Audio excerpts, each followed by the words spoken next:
আসসালামু আলাইকুম রহমতুল্লাহি ওয়া বারাকাতুহু।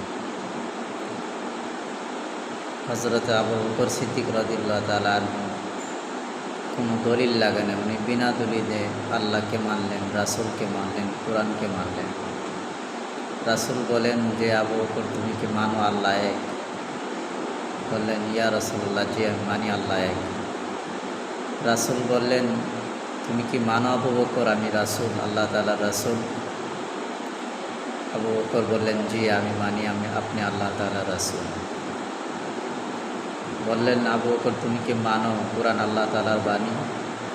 আবু বকর বললেন, জি আমি মানি আল্লাহ তাআলার বাণী। নবীজি বললেন, তুমি কোনো দলিল চাইলা না, কোনো প্রমাণ চাইলা না? হযরত আবু বকর সিদ্দিক রাদিয়াল্লাহু তাআলা বলেন, ইয়া রাসূলুল্লাহ, আপনি যে জায়গার মধ্যে আছেন ওই জায়গার মধ্যে আর কোনো দলিল ছিল না, আপনিই দলিল। কিন্তু আবু জাহেলের দিকে তাকাইলে দেখা যায় উনি শুধু দলিল চাইলেন। আবু জাহেল বললেন, আপনি যে আল্লাহ রাসূল দলিল দেন, তখন কি দলিল দিলে তুমি মানবা যে আমি আল্লাহ তাআলা রাসূল? তখন আকাশের দিকে তাকিয়ে বললেন, এই যে চাঁদ দেখা যায়, এই চন্দ্র দেখা যায়, চাঁদকে যদি দুই খণ্ড করতে পারো তাহলে মানবো তুমি আল্লাহ তাআলা রাসূল। আমার নবীজি শাহাদাত আঙ্গুল দিয়ে ইশারা করলেন, ইশারা করার সঙ্গে সঙ্গে চাঁদ দুই খণ্ডিত হয়ে যায়। তখন আবু জাহেল ঈমান আনে নাই, বললেন নবীজি জাদুঘর। কিছুদিন পরে আবার আসার পরে বলতেছে, তুমি কি আল্লাহ রাসূল? বলে, হ্যাঁ আমি আল্লাহ রাসূল। আবু জাহেল বললেন, দলিল চাই। বলে, কি দলিল চাও? বলছে যে সূর্য ডুবে গেছে, সূর্যকে যদি তুমি আবার উড়াইতে পারো তাহলে আমি মানব যে তুমি রসুল, আল্লাহ রসুল। আল্লাহ রসুল আমার নবীজি সূর্যকে হুকুম করলেন, ডুবন্ত সূর্য আবার উঠে গেলেন। তখন তারপরও আবু জাহেলে মানলেন না আল্লাহ রাসূলের কাছে। কিন্তু আবার কিছুদিন পরে আবার আসলেন, এসে বলছে, তুমি আল্লাহ রাসূল? বলে, হ্যাঁ আমি আল্লাহ রাসূল। বললো, দলিল চাই। কী দলিল চাও? বললো যে, তুমি যে দলিলটার প্রমাণ কি? তখন আল্লাহ রাসূল সাল্লাল্লাহু আলাইহি সাল্লাম যেখানে যায়, রৌদ্রের প্রচণ্ড রৌদ্রের মধ্যেও আল্লাহ রাসূলকে মেঘমালা দিয়ে ছায়া দিতেন। তারপরও আবু জাহেলে বিশ্বাস করলেন, আরও দলিল চাই।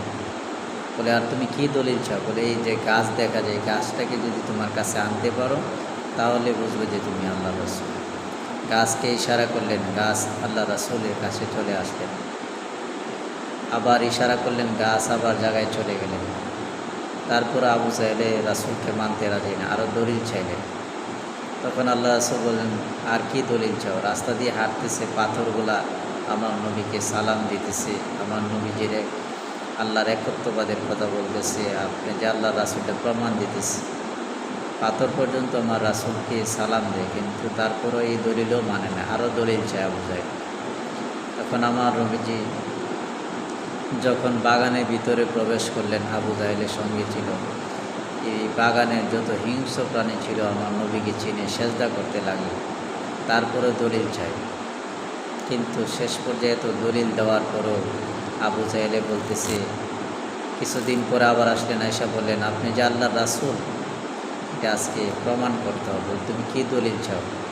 বলতেছে, আমার হাতের মধ্যে যে জিনিসটা আছে, এই জিনিসটা যদি কি আছে আমার হাতের মধ্যে, এই জিনিসটা যদি তুমি বলতে পারো তাহলে আমি মানতে পারবো যে তুমি আল্লাহ তাআলার রাসূল।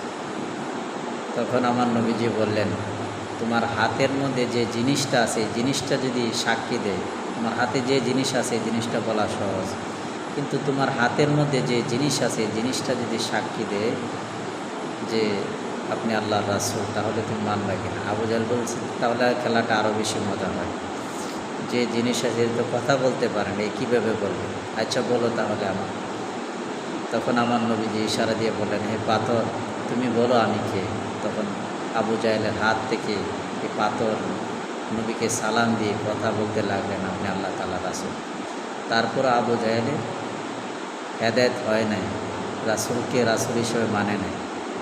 কিন্তু আজকে যারা মিলাদ কিয়ামের দলিল চায়, তাদেরকে যতই দলিল দেওয়া হবে, ঈদে মিলাদুন্নবীর যতই দলিল দেওয়া হবে, মিলাদ কিয়ামের যতই দলিল দেওয়া হবে, আল্লাহর ওলিদের যতই দলিল দেওয়া হবে, পবিত্র মাজার শরীফের যতই দলিল দেওয়া হবে, কিন্তু তারা মানতে রাজি না, কারণ তারা এটা আবু জাহেলের গোষ্ঠী।